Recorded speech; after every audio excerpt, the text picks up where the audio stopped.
গ্যালারিতে কেমন কাণ্ড ঘটালো লামিন ইয়ামালের ছোট ভাই, যা দেখে মাঠ থেকে হাসতে হাসতে শেষ লামিন ইয়ামাল। 2-1 গোলের ব্যবধানে বেলজিয়ামকে উড়িয়ে দিয়ে বিশ্বকাপের সেমিফাইনালে স্পেন।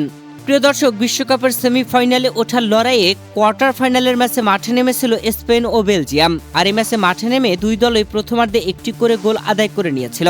ম্যাচের 30তম মিনিটে ফ্যাবিয়ান রুইজের গোলে 1-0 এগিয়ে গিয়েছিল স্পেন। তবে এর ঠিক 11 মিনিট পর গোলটি পরিশোধ করে দেয় বেলজিয়াম। ডি কেটেলের দুর্দান্ত গোলে বেলজিয়াম সমতায় ফেরে। 1-1 সমতায় থেকে দুই দল বিরতিতে যায়। আর বিরতি থেকে ফেরার পরে মাঠে যেন আরো রুদ্ধশ্বাস লড়াই জমে ওঠে। দুই দলে গোল পেতে মরিয়া হয়ে ওঠে, তবে গোলের দেখা পাচ্ছিল না। কাঙ্ক্ষিত সেই গোলের দেখা শেষ মুহূর্তে পেয়ে গিয়েছে স্পেন। তবে ম্যাচের 71তম মিনিটে বেলজিয়ামের গোলরক্ষক থিবো কর্তুয়া মাঠ ছাড়েন। এতেই যেন সুযোগ পেয়ে যায় স্পেন।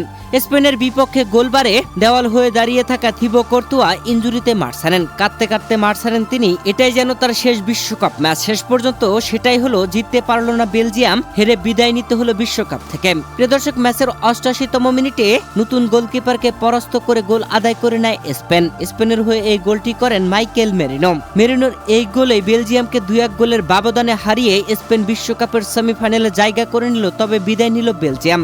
বেলজিয়ামের শুধু বিদায় হলো না, বিদায় হলো বেলজিয়ামের 3 তারকার, যেখানে কেভিন ডি ব্রুইনা, লুকাকু ও থিবো কর্তুয়া হয়তো পরের বিশ্বকাপে আর খেলবেন না। বেলজিয়াম দল থেকে অবসর নেবেন তারা। প্রিয় দর্শক, বেলজিয়ামের বিপক্ষে 2-1 গোলের ব্যবধানে জিতল স্পেন।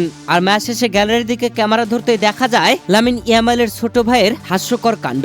ম্যাচ শেষে যখন গ্যালারিতে ক্যামেরা ধরা হয়, লামিন ইয়ামালের ভাইকে দেখানো হয়, তখন লামিন ইয়ামালের ভাই কেইন রীতিমতো উল্লাস করছিলেন। তার রিয়াকশন ছিল দেখার মতো।